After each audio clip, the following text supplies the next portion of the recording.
jungle. देखिनियंतु केउं केउं जिल्ला अधिक प्रभावित हेबो बात्या यासरे। बंगोपसागर रे सृष्टि एही लघुचाप आसंता 6 घंटारे यह उत्तर पश्चिम दिग देई गति करिवो। क्रमे आहुरी घनीभूत होई सोमवार बात्यारे परिणत हेबो।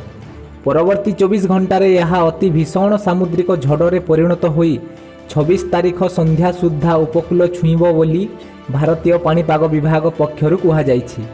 समुद्र भागरे यह घंटा प्रति बेग 120 रु 165 किलोमीटर पवन बहिबो एवं स्थल भागरे यार बेग घंटा प्रति 185 किलोमीटर होई पारे बोली आशंका करा जाईछि।